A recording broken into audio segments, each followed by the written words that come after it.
আমরা আল্লাহর সঙ্গে সঙ্গে এমন একজন মহামানবকে আল্লাহ তাআলা আমাদের জন্য নবী এবং নেতা হিসাবে কবুল করেছেন। সুবহানাল্লাহ বলেন। আমাদের নবী কিন্তু শুধু নবী না, আমাদের নবী হলেন আমাদের নেতা। আজকে আমাদের বাংলাদেশের কিছু মুসলমান, সব মুসলমান না, কিছু মুসলমান নবীকে শুধু নবী হিসাবে বিশ্বাস করে, নেতা হিসাবে মানতে চায় না। এই সমস্ত মুসলমান বলে ইসলামে কোনো রাজনীতি নেই, মানে নবীকে নেতা মানবে না, খালি নবী মানবে। তো নবীর মধ্যে রাজনীতি আছে? নবীর প্রতি দরুদ পড়ে, নবীর সালাম করে মিলাদের ভিতরে, কিন্তু নবীর সমাজ গড়ার কাছে তাদের দ্বন্দ্ব মনে বাজে। আমাদের নবী 13 বছর যখন মক্কায় ছিলেন তখন শুধু কলেমার দাওয়াত দিয়েছেন। হিজরত করে যখন মদিনায় গেলেন তখন আমাদের নবী শুধু নবী ছিলেন না, তিনি একাধারে 10 বছর মদিনার রাষ্ট্রপতি ছিলেন। বলেন সুবহানাল্লাহ। আমাদের ভাগ্য এত ভালো যে সব নেতা সবসময় কর্মীদেরকে মনে রাখে না, কিন্তু আমাদের নবী নেতা বিপদে যখন আমরা পড়ে যাব, যখন আমাদের কেউ থাকবে না, আল্লাহ যখন আমাদেরকে আসামি বানায় বিচার শুরু করবেন, ওই সময় আমাদের নবী নেতা আমাদের পক্ষে আল্লাহর কাছে ওকালতি করে আমাদেরকে সুপারিশ করে জান্নাতে পৌঁছায় দিবেন। লাইলাতুল মিরাজে যখন নবী জান্নাতের মধ্যে প্রবেশ করলেন, লাইলাতুল মিরাজে নবী যখন জান্নাতের মধ্যে প্রবেশ করলেন, এমন সময় ফেরেশতা জিবরাইল বললেন, ইয়া রাসূলুল্লাহ, আপনি যদি জান্নাত থেকে বের না হন, আল্লাহ আপনাকে জান্নাত থেকে বের করে দিবে না। কারণ জান্নাতের একটা শর্ত আছে। শর্তটা কি? ফাদখুলুহা খালিদিন। কেউ যদি একবার জান্নাতে প্রবেশ করে আল্লাহ তাআলা তাকে চিরস্থায়ীভাবে জান্নাত দিয়ে দেয়। তা আপনি যদি জান্নাত থেকে বের না হন, আল্লাহ আপনাকে জান্নাত থেকে বের করে দিবে না। যেই বছর নবী মেরাজ করেছিলেন ওই বছর নবীর জীবনের সবচাইতে বেশি কষ্ট, মানে যে বছর নবী কি করছেন? মেরাজ করছেন। মেরাজ মানে আল্লাহর কাছে গেছেন। ওই বছরে নবীর জীবনের সবচাইতে বড় কষ্ট, বেশি কষ্ট। 1 নম্বর কষ্ট হলো নবীর চাচা আবু তালেব মারা গেল। 2 নম্বর কষ্ট হলো দরদের বিবি খাদিজা দুনিয়া থেকে বিদায় নিলেন। 3 নম্বর কষ্ট হলো নবী তায়েফের ময়দানে গেলে তায়েফবাসী নবীকে পাথর মেরে রক্তাক্ত করলেন। একাধারে কয় কষ্ট? কষ্টের পরে যে শান্তি আছে এটা আল্লাহ নবীর মাধ্যমে বুঝাই দিলেন। ওরা ফায়না এলাকা জিকরাক, দুনিয়া থেকে আল্লাহ তাআলা উপরে নিয়ে গেলেন, আসমানে নিয়ে গেলেন। তার মানে কি? কষ্টের পরে শান্তি আছে না নাই? 15.5 বছর বাংলার মুসলমান যারা, মুনাফিকদের কোনো কষ্ট হয়নি, মুনাফিকের কোনো কষ্ট নাই। হাসিনা যখন ছিল তখন মুনাফিকের কোনো কষ্ট ছিল? মুনাফিক তো খুবই শান্তিতেই ছিল, কিন্তু মুসলমান যারা তারা কিন্তু খুবই কষ্ট পেয়েছে। আপনারা বলেন তো, কষ্টের পরে আল্লাহ বর্তমানে একটা শান্তি দিছে কি দেয় নাই? কোন আরও শান্তি হবে। আমরা অনেক মাহফিলে বলে থাকি, সব দেখা হলো শেষ, আগামীতে বাংলার মুসলমান দেখবে কোরআনের বাংলাদেশ। জোরে কোন কথা ঠিক কিনা? খালি কোরআনের ওয়াজ শুনলে হবে না তো, এটা দেখা লাগবে এটা আসলে কি। ওয়াজ শুনলে বোঝা যায়? বক্তা ওয়াজ করে, এক এক বক্তা এক এক ধরনের ওয়াজ করে।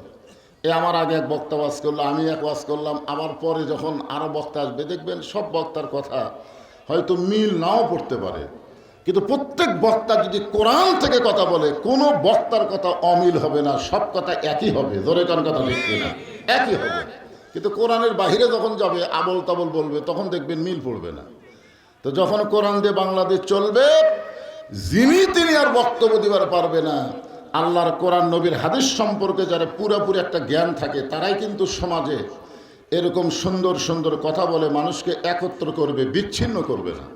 আজকে আমাদের কথার দ্বারা মানুষ বিচ্ছিন্ন হয়। এক দল বলে নবী নূরের তৈরি, আর এক দল কয় মাটির তৈরি, এক দল কয় নবী মারা গেছে, আর এক দল কয় নবী হায়াতে আছে। এরকম এক একজন এক এক কথা বলতেছে। সবাই যদি আল্লাহর কোরআনের কাছে আসি তাহলে কথা কি ভিন্ন হবে? একই কথা হবে। চিন্তা করতে হবে আমাদেরকে যে যেই বছর নবীর জীবনে সবচাইতে বেশি কষ্ট, ওই বছর আল্লাহ তাআলা নবীকে নিয়ে গেলেন। ফেরেশতা জিবরাইল বললেন, হুজুর, এই কষ্টকর দুনিয়াতে আপনি যদি আর ফিরে না যান, আল্লাহ আপনাকে জান্নাত থেকে বার করে দিবে না। এ কথা তো নবীর পক্ষেই বলেছে জিবরাইল। আপনারা বলেন তো জিবরাইলকে নবীর বিপক্ষে কইছে? পক্ষেই কইছে। সঙ্গে সঙ্গে আল্লাহ নবী বললেন, জিবরাইল, যে কথা তুমি একবার বলেছ এই কথার তুমি দ্বিতীয়বার বলো না, কারণ আমি নবী আমার জন্যে না, আমি নবী হলাম আমার উম্মতের জন্যে। সুবহানাল্লাহ। যা আল্লাহ আমারে জান্নাত দিছে, আমি জান্নাত পেয়ে খুশি হয়ে জান্নাতে থাকবো, সেই নবী আমি না। আমি শুধু জান্নাত দেখার জন্যে প্রবেশ করছি, থাকার জন্য না। আল্লাহ যদি আমাকে আজকে বলতো যে আপনি জান্নাতে থাকেন, তাহলে আমি জান্নাতে ঢুকতামই না। আমি খালি জান্নাতে প্রবেশ করেছি আমার উম্মতের জন্য, আল্লাহ কেমন জান্নাত বানাইছে এটা এক নজর দেখার জন্য।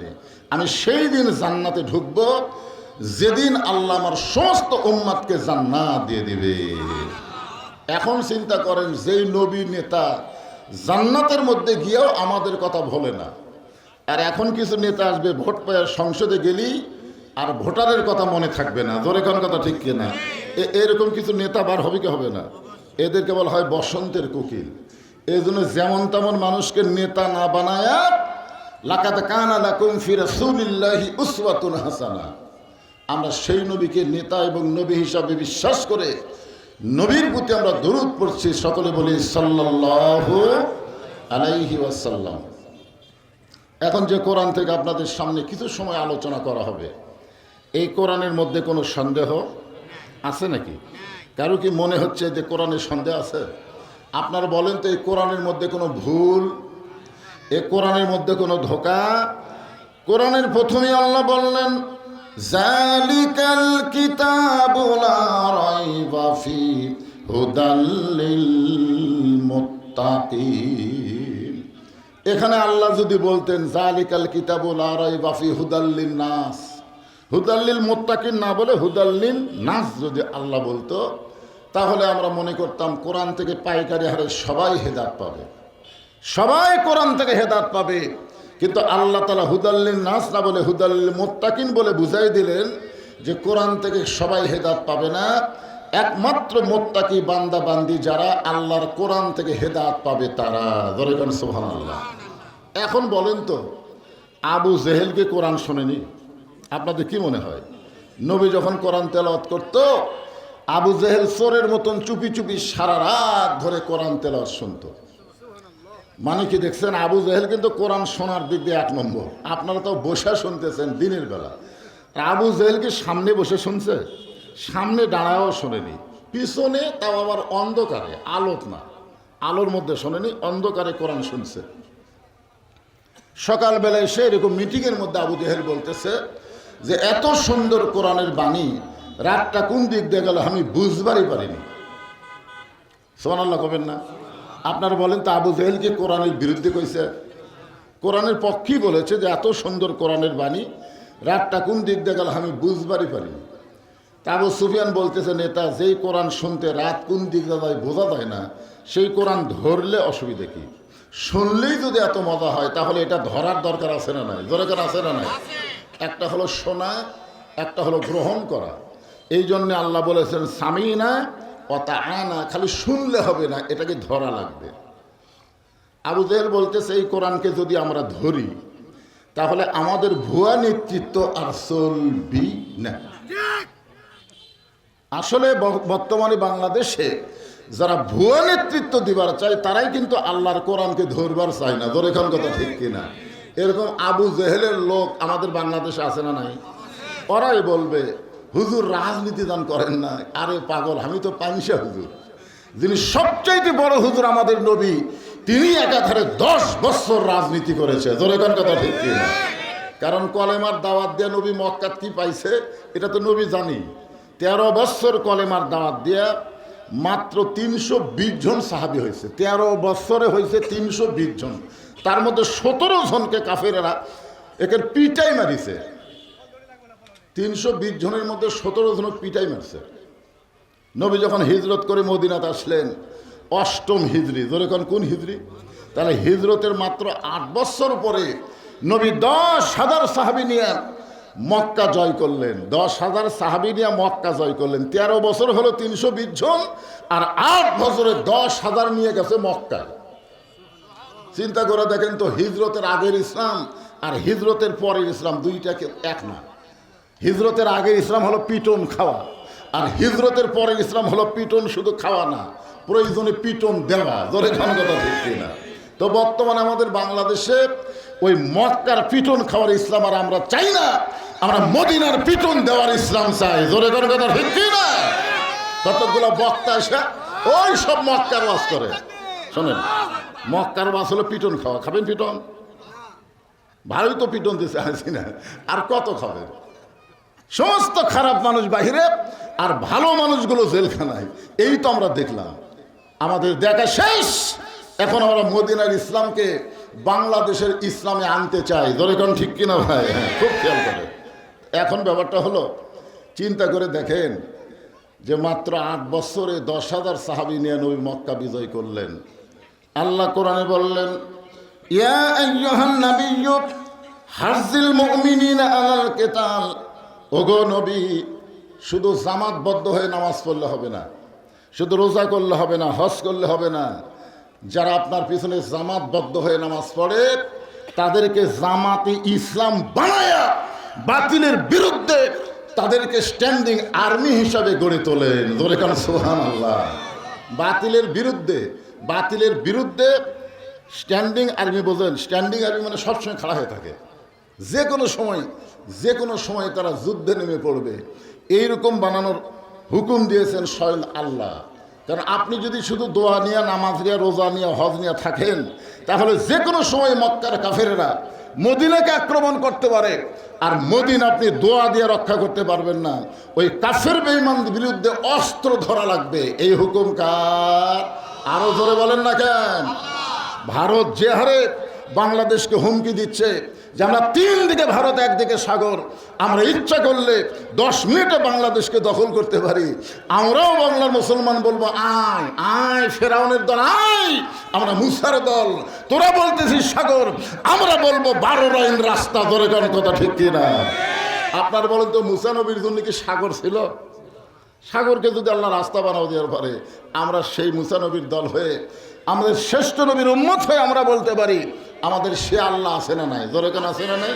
এই জন্যে আমি যে আয়াতে কারিমা তেলাওয়াত করলাম, এই আয়াত থেকে আপনাদের সময়ের দিকে খেয়াল করে, কারণ আসর পর্যন্ত আমার আলোচনা, এদিকে খেয়াল করি আমি আপনাদের সামনে আলোচনা করবো ইনশাআল্লাহ। এখানে আল্লাহ বলতেছেন, ইয়া আইয়ুহাল্লাযীনা আমানুস্তাঈনু বিস-সাবরি ওয়াস-সালাহ ইন্নাল্লাহা মা'আস-সাবিরিন। ঈমানদারকে লক্ষ্য করে আল্লাহ ওয়াজ করতেছেন, ঈমানদারকে, কাফেরদের না। আল্লাহ যদি বলতো ইয়া আইয়ুহান নাস, তাহলে একটা কথা ভিন্ন। ইয়া আইয়ুহান নাস মানে সবার জন্যে, মানে দুনিয়াতে যত মানুষ আছে সবার জন্যে আল্লাহ বলেছেন ইয়া আইয়ুহান নাসু তাকু রাব্বাকুম। এটা সমস্ত মানুষকে লক্ষ্য করে আল্লাহ বলেছেন। কিন্তু এখানে আল্লাহ তাআলা ইয়া আইয়ুহান নাস বলে নাই, এখানে বলেছেন ইয়া আইয়ুহাল্লাযীনা আমানু, যারা আমাকে বিশ্বাস স্থাপন করেছ। এখন আমার সামনে যত মানুষ আমরা বসে আছি, আমাদের মধ্যে হিন্দু আছে? এ ধরনের হিন্দু আছে? আমরা সবাই কি? কথা হয় না, সবাই হলো মুসলমান। কোনো হিন্দুর কাছে, কাফেরের কাছে, বৌদ্ধর কাছে, ইহুদির কাছে কোনো আলেম যদি দাওয়াত দেয়, তাহলে সেই দাওয়াতের বিনিময়ে 1টা টাকা নেওয়া জায়েজ নেই। আমার কথা কি বুঝলেন? এই যে দাওয়াত, কিসের দাওয়াত দেবে? নামাজের দাওয়াত দেবে না কলেমার? কথা কয় না গায়ে। একটা হিন্দুর কাছে যদি আপনি নামাজের ওয়াজ করেন, ওই কি বুঝবি? নামাজ কার জন্যে? ঈমান যারা গ্রহণ করছে তাদের জন্যই তো নামাজ। এখন ঈমানই গ্রহণ করে নাই, এই জন্যে ঈমান গ্রহণ করার আগে যত কথা আপনি বলবেন তাদের কাছ থেকে 1টা টাকা উজরত নেওয়া জায়েজ নাই। কিন্তু যখন ঈমান গ্রহণ করেছে, এখানে আল্লাহ কি বলতেছেন? কাফেরদেরকে বলতেছে না ঈমানদারকে বলতেছেন? ঈমানদারকে। আমার সামনে যত মানুষ আপনারা বসে আছেন সবাই ঈমানদার। সাহাবেরা জিজ্ঞাসা করলেন, ইয়া রাসূলুল্লাহ, এই ঈমানদার সম্পর্কে আমরা একটু আপনার কাছে জানতে চাই। আল্লাহ রাসূল বললেন, ইকরার বিল লিসান, তাসদিক বিল জানান, আমল বিল আরকান, এরই নাম হলো ঈমান। জবানে বলতে হবে লা ইলাহা ইল্লাল্লাহ। আমরা সবাই জবানে লা ইলাহা ইল্লাল্লাহ আছি না নাই? যদি না থাকে একবার বলি না কেন, লা ইলাহা ইল্লাল্লাহ, মাশাআল্লাহ, হয়ে গেল। এই জবানে লা ইলাহা ইল্লাল্লাহ বলা খুবই সহজ। আমি ছোটবেলায় শুনছি যে যুদ্ধের সময় 71 সালে অনেক হিন্দুরাই আমাদের বাংলাদেশে, তখন তো বাংলাদেশ ছিল না, পূর্ব পাকিস্তান স্বাধীনতার আগে, তখন হিন্দুরাই নাকি এই কলেমার জিকির বেশি করছে। মানে পাকিস্তান আর্মি দেখলি লা ইলাহা ইল্লাল্লাহ, লা ইলাহা ইল্লাল্লাহ, তা আর্মিরা বলতো বিলকুল ঠিক হয়, ঠিক হয়। মানে মুখে কলমা কওয়া, আপনার বলেন তো হিন্দুরা যে কলমা কইছে এটা কি সাদে কইছে? এটা খুব বিপদে কইছে। হ্যাঁ, 9 মাস পরে যখন দেশটা স্বাধীন হয়ে গেল, আপনার বলেন তো আর একটা হিন্দু কলমার উপরে আছে? তার মানে মুখে যারা কলমা বলে এই কলমার কোনো গ্যারান্টি নাই, কোনো গ্যারান্টি নাই। এই জন্য সবাই মুখে বলতে পারেন, কোনো গ্যারান্টি নাই। কিন্তু এই কলেমাটা হলো তাসদিক বিল জানান, কলিজার মধ্যে যখন ঢুকাবেন, কলিজার ভিতরে, তখন এই কলেমার গ্যারান্টি আছে। সুবহানাল্লাহ বলেন। তাসদিক বিল জানান কারে কয়? আমি একটা দৃষ্টান্ত দিচ্ছি, ওই আগেকার দৃষ্টান্ত না দিয়ে বর্তমান সময়ের একটা দৃষ্টান্ত দিই। আমার কথা কি বুঝলেন? ওই 1400 বছর আগেকার বহু ওয়াজ আমরা করছি, বহু ওয়াজ, সাহাবেদের ওয়াজ। তারা ইমানের জন্য কত কষ্ট সহ্য করছে, তারপরে তারা ইমান হারা হয় নাই। তো কিছুদিন আগে, মানে হাসিনার সময়, ধরে কোন সময়, একজন আল্লাহর বান্দার ফাঁসি হবে। তার নাম হলো মতিউর রহমান নিজামী, নাম শুনছেন? ওনার ফাঁসি হবে। তো উকিল বলতেছে, স্যার আপনি যদি বাঁচবার চান, এই ফাঁসি থেকে আপনি যদি বাঁচবার চান, তাহলে রাষ্ট্রপতির কাছে একটা দরখাস্ত করেন। রাষ্ট্রপতি দয়া করে যদি আপনি মাফ করে দেয়, তাহলে আপনার ফাঁসি কার্যকর হবে না। এই কথা শুনে মতিউর রহমান নিজামী মুচকি মুচকি হাসতেছে। উকিল বলে, স্যার আপনি হাসেন কেন? বলে, হাসা লাগতেছে তোমার কথা শুনে। তুমি তো আমাকে বললে রাষ্ট্রপতির কাছে দরখাস্ত লিখলে রাষ্ট্রপতি যদি মাফ করে দেয় তাহলে আপনার ফাঁসি কার্যকর হবে না। কিন্তু আমি তো জানি এই বাংলাদেশ হওয়ার পর 3টা রাষ্ট্রপতি ক্ষমতা থাকা অবস্থায় মারা গেছে। কয়জন? 3টা রাষ্ট্রপতি কিন্তু ক্ষমতা থাকতেই মরে গেছে। একটা হলো বঙ্গবন্ধু শেখ মুজিবুর রহমান, একটা হলো জিয়াউর রহমান, একটা হলো জিল্লুর রহমান। নিজামী সাহেব বলতেছে, যারা ক্ষমতা থাকতে মারা যায়, কোনো ইমানদার তাদের কাছে জীবন ভিক্ষা চাবে না, কারণ জীবন ভিক্ষা দেওয়ার মালিক একমাত্র আল্লাহ। জোরে বলেন, নাম কি? উকিল বলতেছে, এই গোয়ারকির কারণে আপনার ফাঁসি হবে। এই গোয়ারকি বলতো না, জেদ। আপনি রাষ্ট্রপতির কাছে দরখাস্ত লিখলে যদি মাফ করে দিত এই ফাঁসি হতো না। মতিউর রহমান তাসদিক বিল জানান, কলিজার মধ্যে ইমান থাকার কারণে বলতেছে আমার ফাঁসি হবে, কিন্তু আমার মৃত্যু হবে না। যেই কইছে ফাঁসি হবি মৃত্যু হবে না, উকিল বলে ফাঁসি হবি মৃত্যু হবি না, এটা কি শেলা দড়িতে ফাঁসি দিবে নাকি? যে আপনি চল্লত করে নিচে নামা যাবেন? বুঝবার পরে নাই।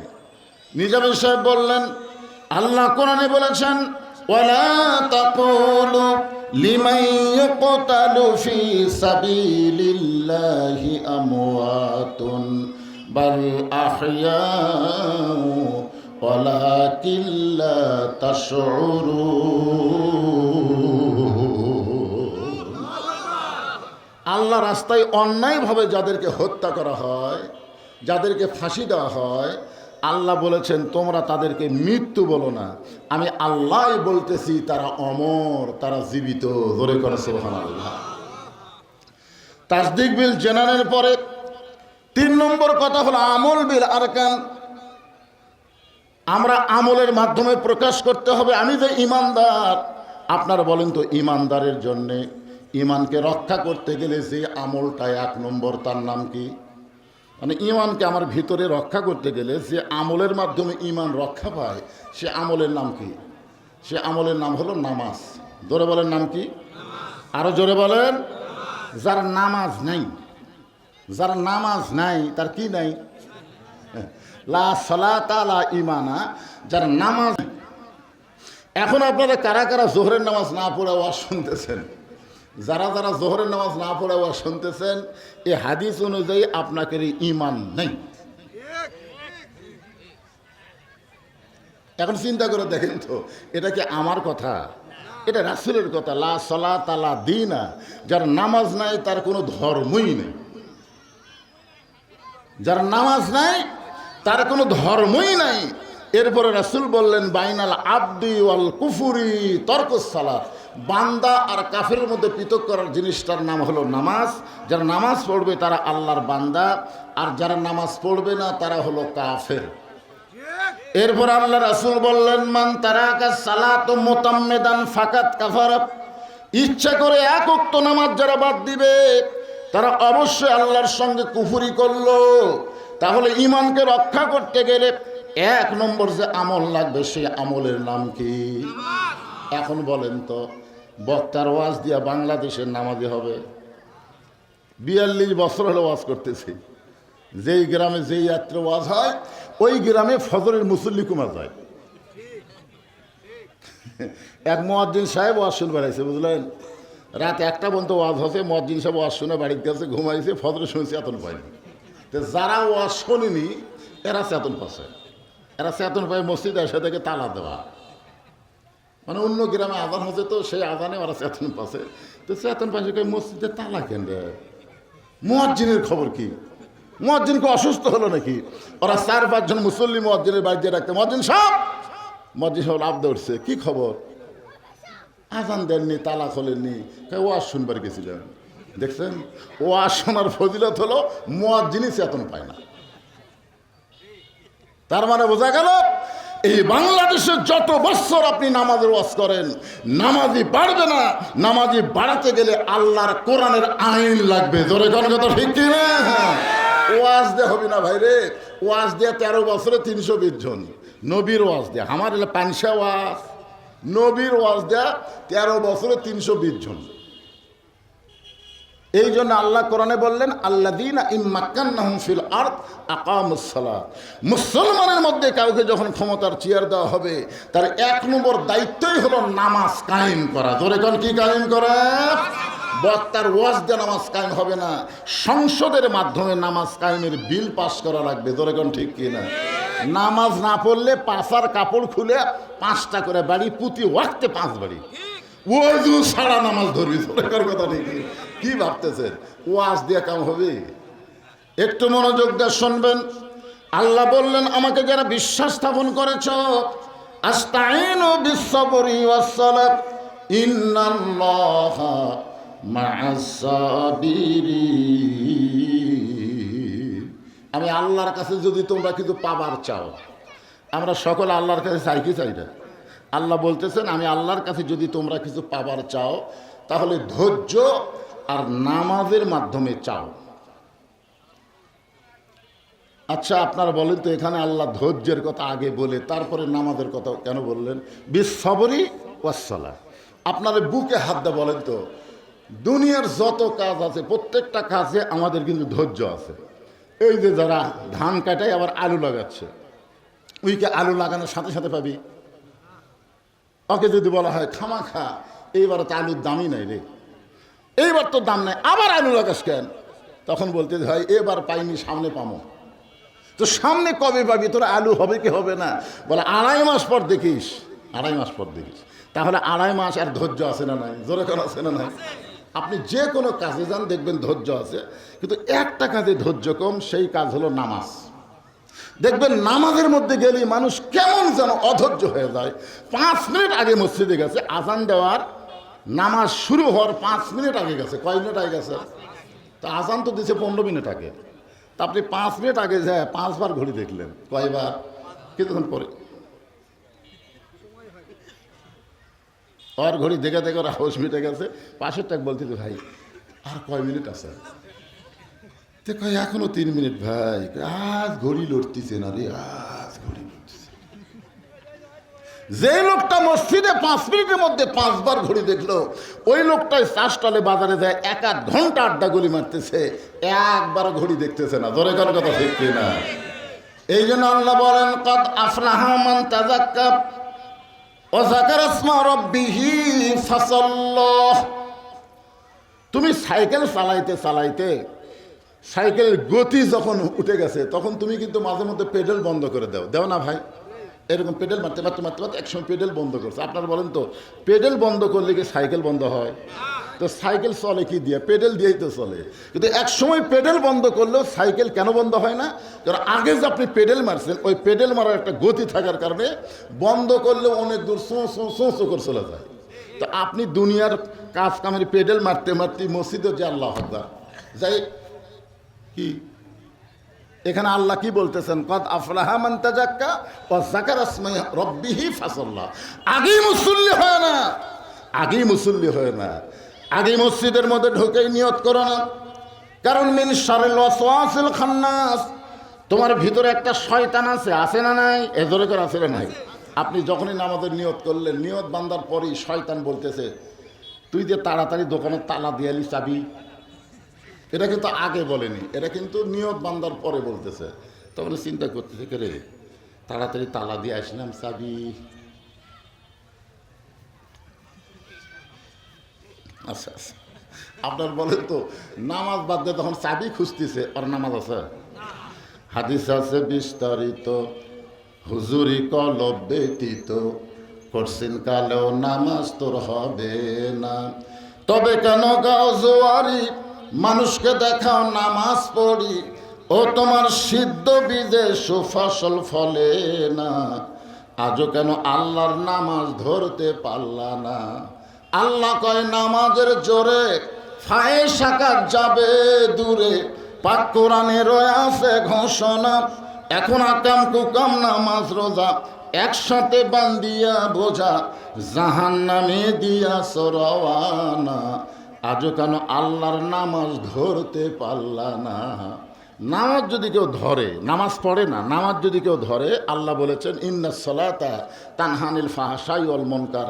একমাত্র নামাজই পারে মানুষকে যাবতীয় বেহুদা এবং খারাপি কাজ থেকে হেফাজত করতে। ধরে কেন সুবহানাল্লাহ। আজকে আমাদের যুবকেরা যদি 5 ওয়াক্ত নামাজ ধরে, এই যুবকের হাতে যতই মোবাইল থাকে আপনার কোনো টেনশন নেই। ওই কাউরে মিস কলও মারবে না, বিয়ের আগে ওই প্রেমও করবি না। কেন করবে না? কারণ ওই নামাজ ধরছে। ধরে কেন কি ধরছে? কথা কর না কেন?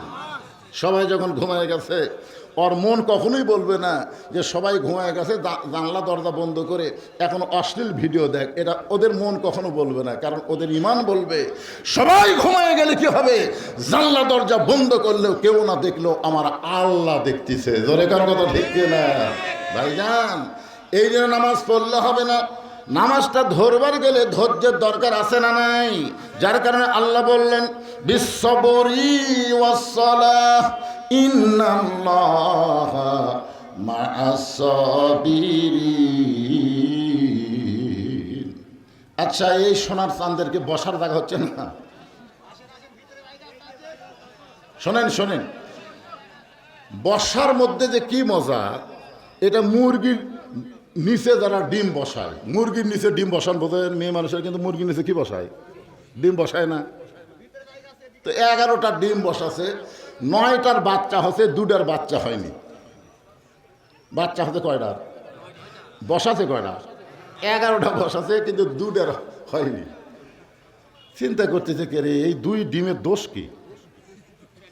তো নিজে এখন চিন্তা করে পাচ্ছে না, এক বুদ্ধিজীবীর কাছে যায়, বলতেছে ভাইজান 11টা ডিম দিলাম, 9টার বাচ্চা হলো, 2টার হলো না কেন? তখন বলতেছে ওই 2টা ডিম খালি সাইড মারছে, খালি সাইড মারছে, ওই তলে থাকেনি। তো যারা এই সামিয়ানার তলে আমার সামনে বসেছেন এরা এক ধরনের, আর যারা সাইড মারতেছে এরা হলো ক্যাঁজিয়া হয়ে যাবে, পচা হয়ে যাবে। জোরে কোন কথা? তাই বলতেছি এই সাইড সুইড না, আমরা বসো, সামনে বসো। হ্যাঁ, আক্কেল এলে ভাই কোথায় রে? আমার আক্কেল ভাই কোথায়? আক্কেল এলে এই বসার জায়গা করে দেন, যান বসার জায়গা করে দেন। সবাই বসো বাবা, আল্লাহর রাস্তায় বসো। অত্যন্ত গুরুত্বপূর্ণ তথ্য নির্ভর আল্লাহর নামাজ সম্পর্কে আলোচনা হচ্ছে। নামাজ ছাড়া কোনো গতি নাই। ধরে কোন কথা ঠিক কিনা? নামাজ ছাড়া, এই নামাজের প্রশ্ন আল্লাহ আগে করবি, সেই নামাজ, সেই নামাজের কথা হচ্ছে। একটু ধৈর্য নিয়ে বসেন। নামাজটা হলো আসরের নামাজ। জোরে বলেন কোন নামাজ? কিছুক্ষণ পরে যেই নামাজটা আমাদের সামনে আসতেছে সেই নামাজের নাম কি? আসরের নামাজ। আজান দিলেন হযরত বেলাল ইবনে রেবা। হযরত বেলাল যখন আসরের নামাজের আজান দিলেন, চারিদিক থেকে সাহাবীরা মসজিদ দিকে দৌড়ে দৌড়ে আসতেছেন। কারণ প্রত্যেকটা মুসল্লি জানে সামনে কাতার যদি ধরতে পারি তাহলে সমস্ত কাতারের মধ্যে সামনে কাতারের সওয়াব বেশি। আপনারা বলেন তো, যারা মসজিদের বারান্দার নামাজ পড়ে আর যারা সামনে কাতারের নামাজ পড়ে এরা কি সমান? বারান্দার যারা নামাজ পড়ে এরা হলো ছটফটানি অধৈর্য মুসল্লি, খুব খেয়াল করবেন। আর সামনে কাতারে যারা নামাজ পড়ে এরা কিন্তু ছটফট করে না, এরা হলো ধৈর্যশীল মুসল্লি। ধরে কোন সুবহানাল্লাহ। এখন আপনাদের কাছে আমার প্রশ্ন হলো, আজান দেওয়ার সাথে সাথে যারা আসে এরা কি বারান্দার থাকে? যদি থাকবার চাই একজন ধাক্কা লিয়া যায়, কেন ভাই সামনে জায়গা থাকতে পিছনে কেন? এখন অনেক লোক কিন্তু ভুল করে আগে আসে কিন্তু সামনে যায় না। জিজ্ঞাসা করা হলো কি জন্য যাচ্ছে না? কয় হুজুর সামনে গেলে ইচ্ছা মতো বাড়ান যায় না। হুজুর সামনে গেলে ইচ্ছা মতো বাড়ান যায় না, কারণ নামাজ শেষ করে তাকে দেখে সুন্নতের নিয়ত করছে। এখন কি এক বিপদের বারে ওই নিয়ত করে আর জীবনে আমি এই ভুল করবো না, আসে বেড়া বসে থাকবো। যেই মুয়াজ্জিন আকামত দিবে তখন একের সবার শেষে ঢুকবো, শেষে বাড়াবো আগে। কি মনে করতেছেন? আল্লাহ রাসূল বলেছেন সামনের কাতারের ফজিলত যদি আমি পরিষ্কারভাবে তোমাদেরকে বলে দিতাম তাহলে সামনে কাতারে মুসল্লি যাওয়ার জন্য মারামারি হতো, পাড়াপাড়ি হতো। তার মানে বোঝা গেল সামনে কাতারের ফজিলত কম না বেশি? যেই মাত্র হযরত বেলাল আজান দিয়েছে, আজান দেওয়ার সঙ্গে সঙ্গে মুসল্লি রওনা দিয়েছে। আল্লাহ নবী বলেছেন ইল্লা মুয়াজ্জিন, শুধু মুয়াজ্জিন ছাড়া। আজানের আগে কেউ যদি মসজিদের মধ্যে প্রবেশ করে তাহলে তার নামাজ হবে, কিন্তু মসজিদে প্রবেশ করার সওয়াব থেকে সে বঞ্চিত হবে। আমার কথা বুঝলেন? মসজিদে ঢোকারও কিন্তু একটা সওয়াব আছে। এই সওয়াবটা কখন থেকে শুরু হবে? আজান দেওয়ার পর থেকে। আজান দেওয়ার রাসূল বলেছেন ইল্লা মুয়াজ্জিন, মুয়াজ্জিন ছাড়া। কারণ মুয়াজ্জিন তো ঢুকে আজান দেওয়া লাগবে, মুয়াজ্জিন ছাড়া। মুসল্লির ব্যাপারে ফতোয়া হলো আজান দেওয়ার পরে ঢোকা লাগবে। আজান দেওয়ার আগে কেউ যদি ঢুকে যায় তাহলে মসজিদে তার নামাজ হবে, কিন্তু মসজিদে প্রবেশ করার সওয়াব থেকে সে বঞ্চিত হবে। এখন বলেন তো মসজিদে ঢোকার একটা সওয়াব আছে না নাই? তা আপনারা কি সেই সওয়াব থেকে বঞ্চিত হবেন? তাহলে আজানের আগে যাবেন না পরে যাবেন? হ্যাঁ পরে যাবেন, কিন্তু খুব বেশি পরে যাওয়া হবে না। আজান দেওয়ার 3 মিনিটের মধ্যে যারা মসজিদে ঢুকবে আল্লাহ রাস্তায় একটা উট কুরবানির সওয়াব আল্লাহ তাকে দিয়ে দিবে। আপনারা বলেন তো আল্লাহর কি সওয়াবের অভাব আছে? আপনি জীবনে উট কুরবানি দিতে পারবেন? আমি কয়েকবার হজ করে গেছি, উটের বাজারে উট দেখবার গেছি কিন্তু কিনবার যাইনি। হায় হায়, আমরা একসময় 7 জন মিলে একটা উট কিনবার গেলাম, 6 জন কয় দেবো না। আমি বললাম কে রে ভাই 7 জন মিলে দেই? কয় না হুজুর আপনার টাকা আছে আপনি দেন। মানে উট কিনবার গেলে যে টাকা লাগতেছে তার সিকি টাকাতে একটা ছাগল হচ্ছে, তো খামা খা এত টাকার কি দরকার? কিন্তু আজান দেওয়ার 5 মিনিটের মধ্যে যারা মসজিদে পা দেবে আল্লাহ রাস্তায় একটা গরু কুরবানির সওয়াব পাবে। আজান দেওয়ার 10 মিনিটের মধ্যে যারা মসজিদে আসবে একটা ছাগল কুরবানির সওয়াব আল্লাহ তার আমলনামায় দেবে। এমনকি মুয়াজ্জিন যখন আকামত দেবে এমন সময় কেউ যদি মসজিদে প্রবেশ করে একটা ডিম এবং মুরগি দানের সওয়াব আল্লাহ তার আমলনামায় দিয়ে দিবে। তার মানে বোঝা গেল আজান দেওয়ার আগে যাওয়া যাবে না। ঢুকলে কে ঢুকবে? মুয়াজ্জিন ঢুকবে, আর মুসল্লি ঢুকবে আজান দেওয়ার পরে। সমস্ত সাহাবী মসজিদের মধ্যে যখন একত্র হয়ে গেলেন, কিছুক্ষণ পর আসরের জামাতের যখন সময় হলো তখন হযরত বেলাল আবার আজান না, এবার যেটা দিচ্ছেন তার নাম হলো আকামত। হযরত বেলাল আবার দাঁড়ায় যেটা দিচ্ছে তার নাম কি? আকামত। আকামতের মধ্যে কিন্তু একই শব্দ 2 বার বেশি কয়, যেটা আজানের মধ্যে নাই। সেই শব্দ আপনারা জানেন? জানেন না? আকামত শোনেন না আপনারা? আকামত শোনেন না? আকামতের শব্দ 2টা, একই শব্দ 2 বার কয়, এটা আজানত আছে। এই শব্দটা কি? কত কামাতিস সালাহ, কত কামাতিস সালাহ। হযরত বেলাল যখন আকামত শুরু করেছে এমন সময় নবী তাকায় দেখে সামনে কাতারে একজন সাহাবী বসে আছে। আকামত দেওয়ার পরে আর বসে থাকা যাবে না, আকামত দেওয়ার পরে দাঁড়াতে হবে। কার হুকুম? আল্লাহর হুকুম। আল্লাহ কোরআনে বলেছেন কুমু লিল্লাহি কানিতিন, দাঁড়াও লিল্লাহি, আল্লাহর জন্যে আনুগত্য নিয়ে দাঁড়াও। এই হুকুম কার? তাহলে নামাজের ফরজ কয়টা? ভিতরে এবং বাহিরে নামাজের ফরজ আছে না নাই? কয় ফরজ? 13 ফরজ। নামাজের ভিতরে এবং বাহিরে 13 ফরজ। তার মধ্যে একটা ফরজ হলো দাঁড়িয়ে নামাজ শুরু করা। দাঁড়িয়ে, আমার কথা কন না কেন? এটা আমার কথা না আল্লাহর কথা। কুমু লিল্লাহি কানিতিন, দাঁড়িয়ে নামাজ শুরু করা। কিন্তু দেখবেন আকামত দেওয়ার সময়ও কতক মানুষ সিয়ারত বসে থাকে। আপনাকে এলাকাতে হয়তো নাই, মুয়াজ্জিন আকামত দিচ্ছে উনি হেলান নিয়ে বসে আছে। আপনারা বলেন তো ওর সিয়ারত বসার নামাজ আল্লাহর কি ঠেকা পড়ছে? আল্লাহর কি এতই ঠেকা? যে তুই সিয়ারত বসে নামাজ পড়বি আর তোর নামাজ আমি নিব, এইটা কেমনে মনে করলি? তুই হেঁটে হেঁটে মসজিদে আসলি, হেঁটে হেঁটে বাজার করলি, আর মসজিদ ঢুকাই তুই সিয়ার দখল করলি, আর কি মারার জায়গা পাস না? আপনারা কম তো, যে লোকটা সিয়ারত বসে নামাজ পড়ে ওকে খাটনিট করে লিয়াচ্ছে না হেঁটে হেঁটে আসছে? কথা কর না কেন? তা হেঁটে হেঁটে এসে সিয়ারত বসলো কেন? মাজার সমস্যা হয় মাটিত বসো, মাজার সমস্যায় মাটিত বসো, বসার কথাও তো আছে না নাই? এমনকি বসাও যদি তোমার কষ্ট হয় শুয়ে থাকা বড়, শুয়ে থেকেও যদি তোমার কষ্ট হয় ইশারা দিয়ে পড়ো। যতক্ষণ দাঁড়াবার পারবা ততক্ষণ তুমি জামাতে পড়বা, আর যখন থেকে দাঁড়াবার পারবা না তোমার জামাত আল্লাহর দরকার নাই। তুমি যেখানে নামাজ পড়বা সেখানে আল্লাহ তোমাকে সওয়াব দিবে। জোরে কর না সুবহানাল্লাহ।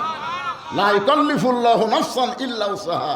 আল্লাহ কোরআনে বলেছেন তোমার কষ্ট হবে, এমন কিছু আমি আল্লাহ তোমাকে চাপাই দেই নাই। 60 বছর পর্যন্ত তুমি সরকারি চাকরি করছো, বুড়া বয়সে তোমাকে চাকরি করা লাগবে না, বসে থেকে তুমি পেনশন খাও। ঠিক কিনা বলেন?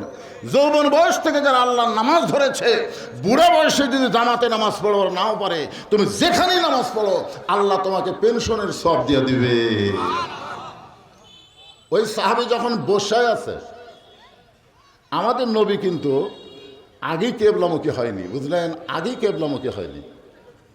আমাদের নবী যে শুধু ইমাম ছিল না, নেতা ছিল। কি ছিল? যখন মুয়াজ্জিন আকামত দেয় তখন নবী সাহাবীর দিকে মুখ ঘুরে, মুসল্লির দিকে মুখ ঘুরে দাঁড়িয়ে থাকে। সামনে কাতার পুরা না হলে দ্বিতীয় কাতারে নবী কাউকে দাঁড়াবার দিতে নাই। সামনে কাতারে ফাঁকা আছে, এই সামনে কাতারে, সামনে কাতারে। আল্লাহ নবী বলতে, পায়ের গোড়ালির সঙ্গে গোড়ালি মিল করে দাঁড়াও। এই দ্বিতীয় কাতারে যে ফাঁক দেখা যাচ্ছে, আমি ফাঁকের মধ্যে শয়তানের মাথা দেখতে পাচ্ছি, ফাঁক বন্ধ করো। আল্লাহ নবী কাতার সোজা করে ফাঁক বন্ধ করে তারপরে নবী কেবলামুখী হতেন আগেই। কারণ নবী খালি ইমাম ছিল না, নবী ছিল নেতা। আর নেতা হিসাবে এগুলো খেয়াল করার দরকার আছে না নাই? এই বেলাল বেলাল বেলাল তুমি আবু বকরের কাছে দাঁড়াও, এই খাটো খাটো তুমি লম্বার কাছে দাঁড়াও, এই ধনী তুমি গরিবের কাছে দাঁড়াও, এই পাও ফাটা তুমি পাও তেল তেলার কাছে দাঁড়াও। মানে জামাতের মাধ্যমে সমস্ত বৈষম্য আল্লাহ রাসূল দূর করেছেন। জোরে কান সুবহানাল্লাহ। ছোট খাটো লম্বা ফর্সা ধনী গরিব নেতা চামচা সব এক কাতার। কি মনে করতেছেন? নেতারা এক কাতার, চামচারা এক কাতার, গরিব এক কাতার, ধনী এক কাতার। এটা ইসলামে চলবে না। জামাতের মাধ্যমে সমস্ত 14 দল 20 দল ভাঙ্গা এক কাতার হওয়া লাগবে। জোরে কোন কথা ঠিক কিনা? তুমি 14 দল 20 দল বেরিয়া কর, ভিতরে কোনো দল চলবি না। ইসলামের ভিতরে এক কাতার। জোরে কোন কথা ঠিক কিনা? আপনারা কি মনে করতেছেন? তুই 14 দল 20 দল করিস, বেড়া যা বেড়া যা। আল্লাহর ঘরের মধ্যে তোর কিসের দল রে? আওয়ামী লীগ বিএনপি একসাথে খাড়া হবি। যদি আওয়ামী লীগ 4 আঙ্গুল সামনে যায়, বিএনপি হাত ধরে টান দিবি। কি রে তুই কাতার চিনিস না? তখন আওয়ামী লীগের নেতা নিচের দিকে তাকা বলবি, আমি খেয়াল করিনি ভাই। যখন দেখা যাচ্ছে আওয়ামী লীগ বিএনপি জাতীয় পার্টি কাতার হয়ে গেছে, কিন্তু ইমাম সাহেব মায়ের অসুখ, মাও লেগেছে হাসপাতালে, এখন সামনে কে যায় রে? আওয়ামী লীগ কয় পারবো না, বিএনপি কয় ভাই আকামত দেবো, সামনে যাবো না। জাতীয় পার্টি বলতেছে তোরাও জাহমত। তাহলে সামনে কে যায়? দেখে পিছনে যুদ্ধ অপরাধী খাড়া হয়ে আসে, জামাত ইসলাম। তখন আওয়ামী লীগ বলতেছে ভাই তোমার জায়গা সামনে, ভাই তুই পিছনে। ঠেলাত পড়লে জামাত তোর ইমাম বানাতো। এখন কথা ঠিক, ঠেলাত পড়লে একেবারে শেষের যুদ্ধ অপরাধী আওয়ামী লীগ হাত ধরে বল তুই সামনে যা, কারণ তোর জায়গা হলো সামনে। আর বাংলাদেশের বাহিরে তোমরা তাদেরকে যুদ্ধ অপরাধী বলো। এই মুহূর্তে বাংলা সার রাজাকার, আর মসজিদের মধ্যে গেলে তাদের নেতৃত্বে তোমরা কাতার সোজা করো। ধরে করে কথা কর না ভাই, কথা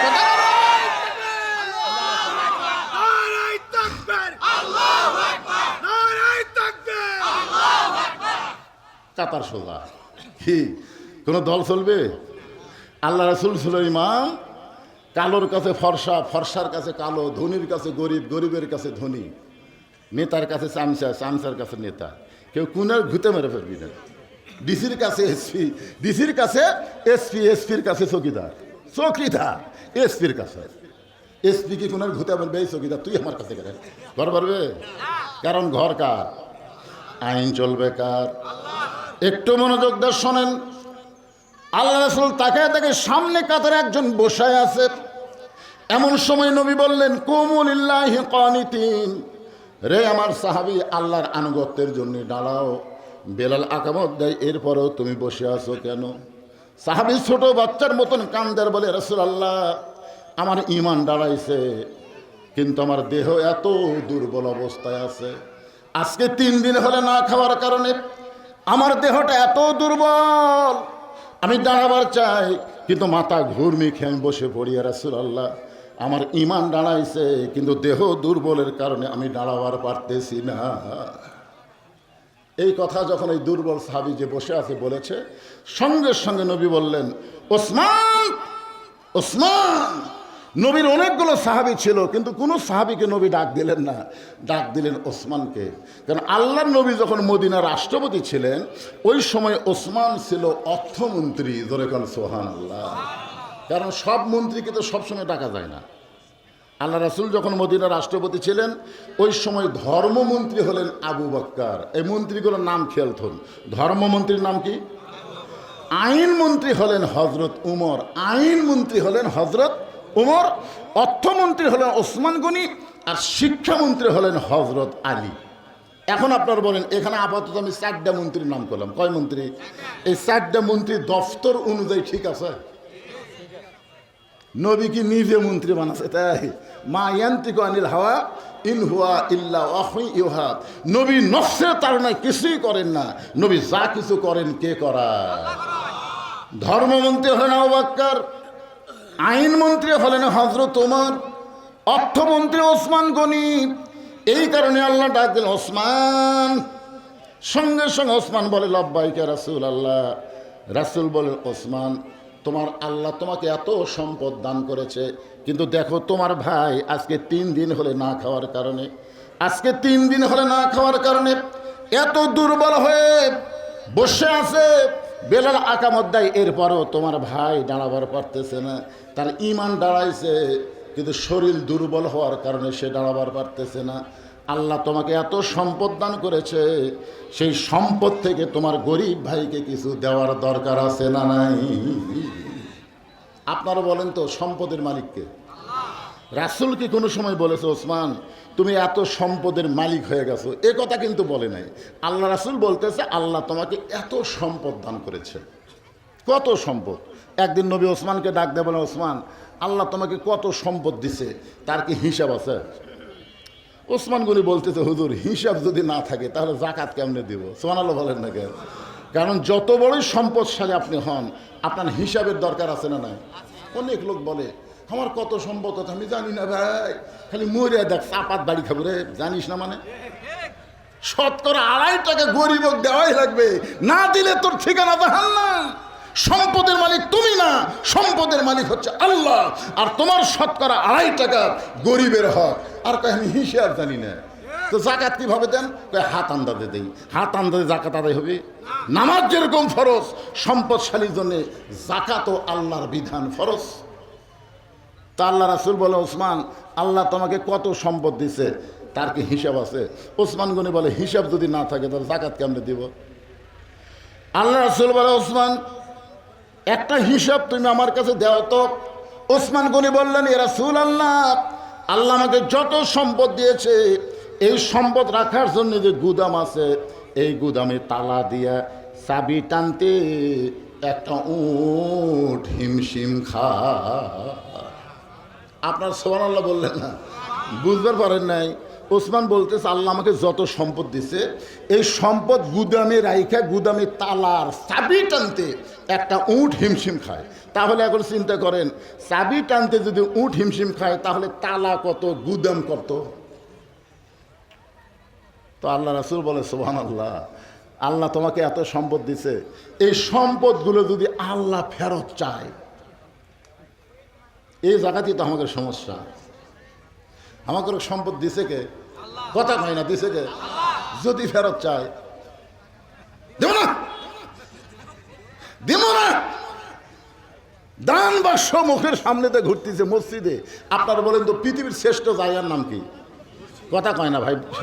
তাহলে আপনার মুখের সামনে দান বাক্স আসলো, আপনি হিসাব করে দেখলেন আমার পকেটে 500 টাকা আছে, 200 টাকা আছে, 100 টাকা আছে, 20 টাকা নাই, 20 টাকা নাই, তখন চিন্তা করতেছে নাই যখন তারা হামও নাই,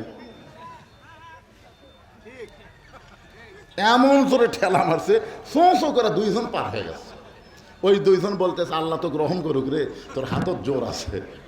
দুই কান্ত দুই ফেরেশতা বলতেছে আল্লাহ এই শয়তানের আমার লেখমো কি, এই শয়তানের পকেট ভরা টাকা আছে, খালি খুচরা 20 টাকা নাই দেখে তোমার দান বাক্স ঠেলা মারলো, আর রেজাল্ট কি? আল্লাহ বলতেছে ওই দান বাক্স ঠেলা মারেনি, ওই জান্নাত ঠেলা মারছে। জোরে কারণ কি ঠেলা মারছে? একটু মনোযোগ দিয়ে শুনবেন।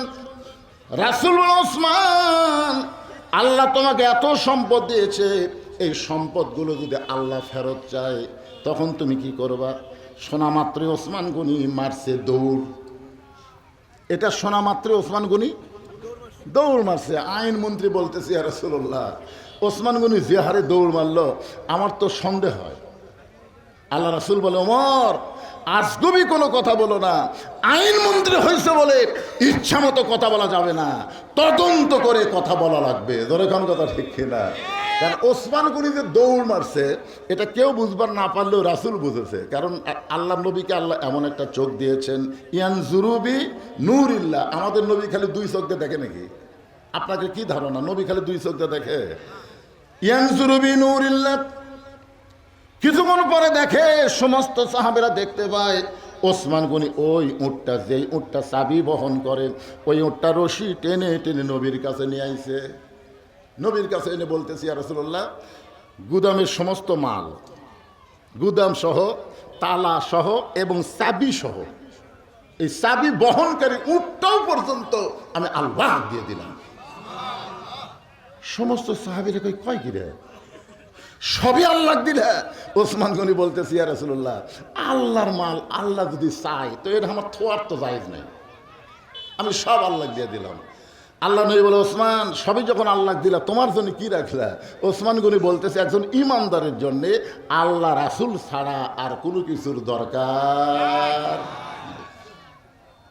এখন বলেন তো অর্থমন্ত্রী করা ঠিক আছে না ভুল আছে? হ্যাঁ, আর আমাদের বাংলাদেশে এগুলো অর্থমন্ত্রী হয় মনে করো অর্থর বাপের। তোমার ভাই আজকে 3 দিন হলে না খেয়ে আছে, আল্লাহ তোমাকে এত সম্পদ দান করেছে, তোমার ভাইকে তুমি কিছুই দিবার পারবে না। ওসমান গনি বলতেছি ইয়া রাসূলুল্লাহ, আমার ভাই 3 দিন হলে না খেয়ে আছে, এটা যদি আমি আগে জানতাম, এইটা যদি আমি আগে জানতাম, আমি নিজে না খাইয়া আমার ভাইয়ের বাড়িতে খাবার পৌঁছায়া দিতাম। আমার ভাই আজকে 3 দিন হলে না খেয়ে আছে, এইটা যদি আমি আগে জানতাম, আগে যদি জানতাম, আসলে আগে কে জানে? আল্লাহ ছাড়া কেউ জানে। এই মুহূর্তে যখন আমি জানলাম, শুনে নেন ইয়া রাসূলুল্লাহ, আমি নিজে না খাইয়া আমার ভাইয়ের বাড়িতে খাবার পৌঁছায় দিতাম। আপনার বলেন তো ওসমান গনির কথার সাথে কাজের মিল আছে? দেখবেন এসে বলবে গরিবের বন্ধু, সমাজ সেবক, জনদরদি। আচ্ছা এই যে কথাগুলো নেতা বলতেছে, আপনার বলেন তো নেতার কথার সাথে কামের মিল আছে? আয় হায়, ভোটের আগে নেতা ড্রাইভারকে বলছে গাড়ি ব্রেক কর, ড্রাইভার বলতে স্যার কেউ তো নাই, ব্রেক করবো কেন? কয় ওই যে তো চোখত পড়ে না, ওই যে। তো ড্রাইভার বলতে তোর না ফকির। নেতা বলতেছে পাগল, ভোটের আগে থামা। গাড়ি যেই ব্রেক করছে, নেতা গাড়ির থেকে নামা দিছে সালাম, আসসালামু আলাইকুম চাচা। ফকির ফিরে চারিদিকে তাকায়, এরকম চারিদিকে তাকায়। নেতা বলে চাচা কি দেখেন? বলে কাক সালাম দিলা? আপনাকে দিলাম চাচা, আমি ভিক্ষা করে খাই। ভোটের আগে আপনিও যা আমিও তাই। আই রে নেতার কথা রে।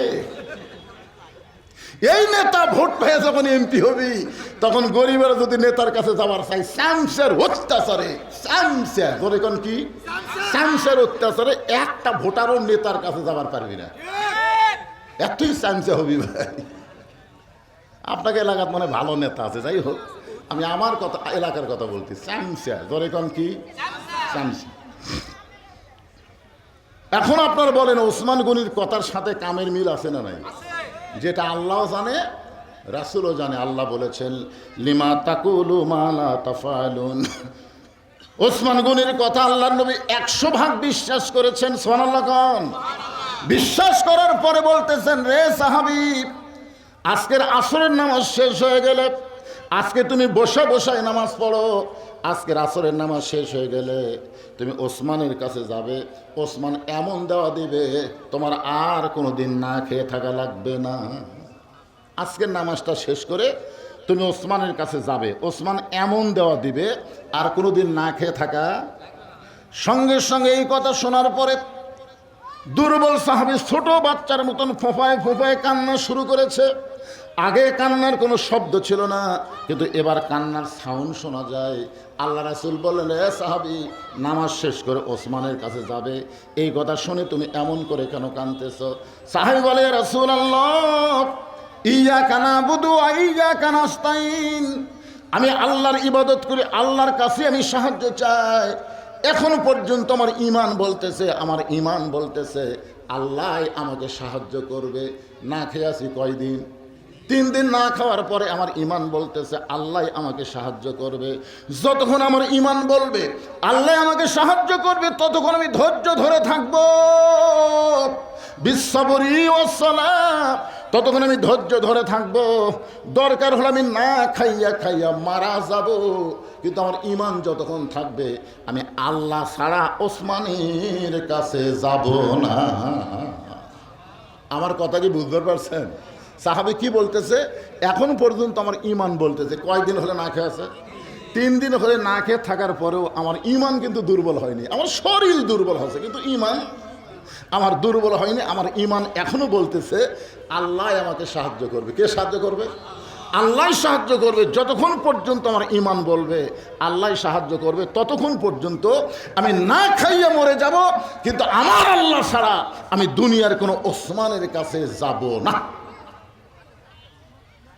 নবী বলতেছে নামাজ শেষ করে ওসমানের কাছে যা, আর সাহাবী যে কথা শুনালো, যাবি? দরকার যাবি? মারাত্মক কথা। আল্লাহ রাসূল বললেন আজকে আসরের নামাজ একটু দেরিতে হবে। রাসূল বললেন আসরের নামাজ আজকে একটু দেরিতে হবে।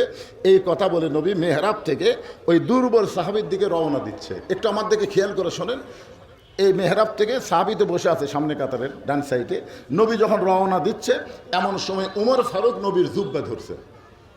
নবী যখন যাচ্ছে এমন সময় আইনমন্ত্রী, ধরে কোন কি মন্ত্রী? আইনমন্ত্রী নবীর জুব্বা ধরে বলতেছি, ইয়া রাসূলুল্লাহ, আপনার জুতার পরশে আল্লাহর আরশ ধন্য হয়ে যায়, আর আপনি সেই নবী ওই দুর্বল সাহাবীর কাছে যাবেন কেন? আপনি কেন হুকুম দেন চ্যাং দোলা করে আপনার কাছে নিয়ে আসতেছি? আপনাকে যাওয়া লাগবে কেন? আপনি খালি কন না কেন? ওই বসে থাকে বড় বড় ফতুয়া মারতেছে। নবী যাবার কাছে ওসমানের কাছে, আর ওই নবীর রহুর কথা কয়। আপনারা বলেন তো উমর ফারুকের রাগ কম না বেশি? যে রাস্তা দিয়ে ওমর যায় ওই রাস্তা দিয়ে শয়তান যাইতে ভয় করে 40 দিন। এবারে এদিকে কি গল্প করে রে? এরকে গল্প কে? এই চাদরালা ফাটি কুটি রে, এই গামছারা চাদরালা কুটি, এরা কুটি এ ভয় ওদিকে যায় রে। আমার ওয়াজ চলবে, তোমরা গামছা নিয়ে যাও। ওসমান গনির ওয়াজ শুনতেছে। যিনি যা পড়ে এই কোরআনের মাহফিলের জন্য আল্লাহর রাস্তায় একটু দান করবেন। সম্পদের মালিককে, জোরেকার মালিককে। ওরা আপনাদের কাছে একটু গামছা নিয়ে রুমালে যাবার চাচ্ছে, তো খালি ওটি হো হো করতেছে। হুজুর যে ওয়াজ ধরছে মগরিব হলেও তো শেষ হবি না রে। কে রে পাগলারা, তোমরা ঢোকো ঢোকো। যিনি যা পারবেন পকেটটা বের করেন, তো শয়তান যেন ধোকা দিবার না পারে। কোরআনকে মহব্বত করে কোরআনের মাহফিলে 10, 20, 50, 100 যাই যা পারেন আল্লাহর রাস্তায় একটু দান করবেন ভাই।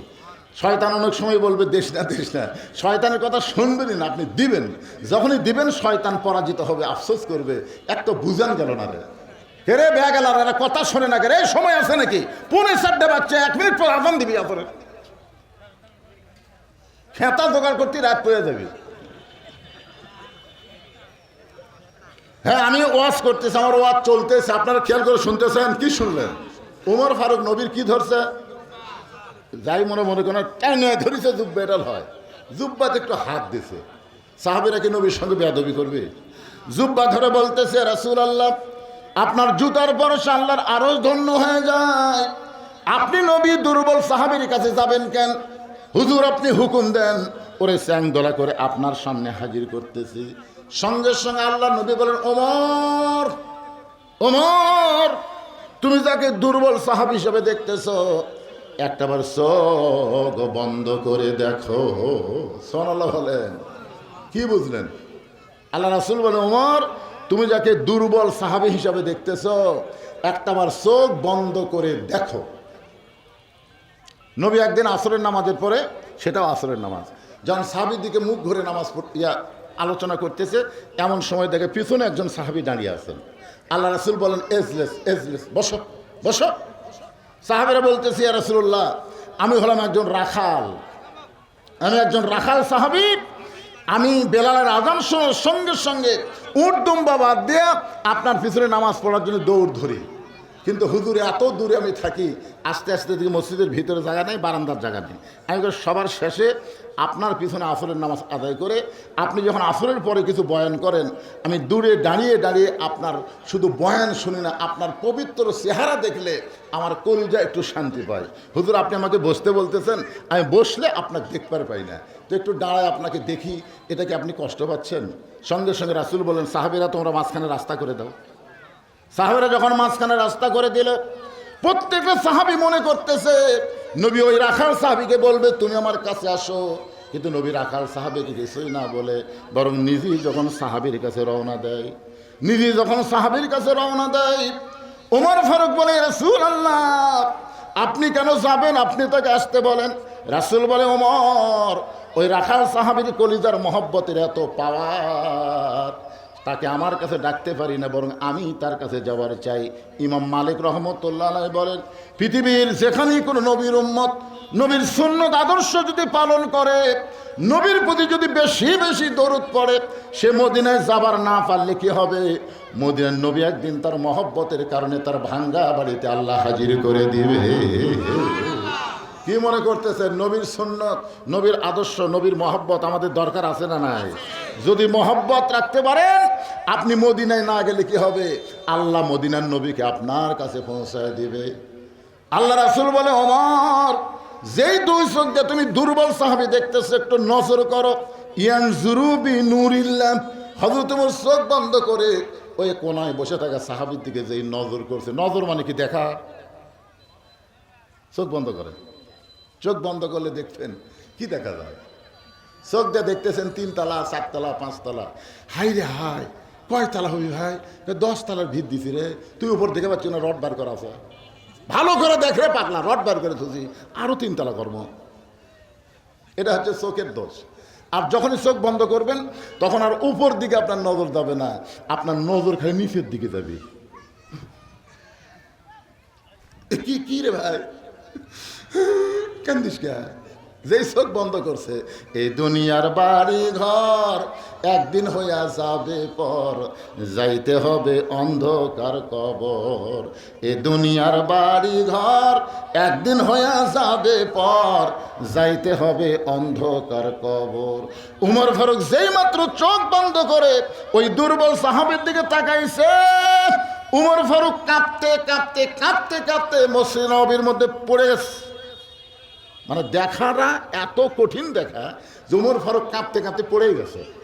সাহাবের এসে উমর ফারুককে যখন উঠাবার চাই, আল্লাহ রাসূল নিষেধ করলেন, দরকার নাই, দরকার নাই, কিছুক্ষণ পরে সে নিজেই বলবে। সমস্ত সাহাবের একটু ধৈর্য ধরলেন। কিছুক্ষণ পরে হযরত উমর যখন চোখ খুলে সুস্থ হয়ে গেলেন, রাসূল বলে, উমর কি দেখলা? দুর্বল সাহাবীর দিকে নজর করে তুমি কি দেখলা? ওমর ফারুক খালি ছোট বাচ্চার মতন কান্দে, শুধু কান্দে আর কান্দে। সাহাবে বললেন, ইয়া ওমর ভাই আপনি কি দেখলেন, আপনার মুখে একটু আমরা শুনবার চাই। রাসূল বললেন, ওমর আমি তোমাকে বলার হুকুম দিয়ে দিলাম, কোনো ভয় নাই। তুমি কি দেখছো চোখ বন্ধ করে, যেটা দেখার পরে তুমি কাঁপতে কাঁপতে পড়ে গেলে, আমি নবী তোমাকে বলার হুকুম দিয়ে দিলাম। ধরে কোন সুবহানাল্লাহ। আমার মায়েরা যারা পর্দার অন্তরে বসে আছেন, দিনের সময় কম, আপনাদের কোনো ওয়াজ করাই গেল না। মা মেয়েদের মাত্র 4টা আমল করা লাগবে: নামাজ, রোজা, স্বামীর কথা মতো চলা, সতীত্বের হেফাজত, পর্দা করা। মেয়েদের মধ্যে 4টা আমলের মধ্যে মেয়েদের পর্দাটা হলো আবার 1 নম্বরে। রাসূল বলেন যে মেয়েদের পর্দা নাই, এদের নামাজ রোজা কোনো কিছু আল্লাহর দরবারে কবুল হবে না। এজন্য মেয়েদেরকে সবসময় পর্দার মধ্যে থাকতে হবে। অকরনা ফি বুয়ুতিকুন্না ওয়ালা তাবাররাজনা তাবাররুজাল জাহিলিয়াতিল উলা। আল্লাহ কোরআনে আইন করেছেন, মেয়েদের পর্দার আইন ওয়াজ দেওয়া হবে না। আল্লাহর কোরআন যদি সংসদে একবার যায়, ইনশাআল্লাহ বাংলাদেশের মুসলিম নারীদের জন্য পর্দার বিধান আল্লাহর আইনে আছে। দরকার আছে না নাই? দরকার আছে না নাই? অবশ্যই আছে। হ্যাঁ, আর আপনারা মরদ মানুষ একটা হাদিস শোনেন, আর দায়ুসুল্লাহ ইয়াদখুলুল জান্নাহ, দায়ুস কোনোদিন জান্নাতে যাবে না। সাহাবেরা বললেন, ইয়া রাসূলুল্লাহ, দায়ুস কোন নারী? আল্লাহ রাসূল বললেন, দায়ুস কোন নারী না, ওই সকল পুরুষ যাদের অধীনে নারীরা পর্দা করে না।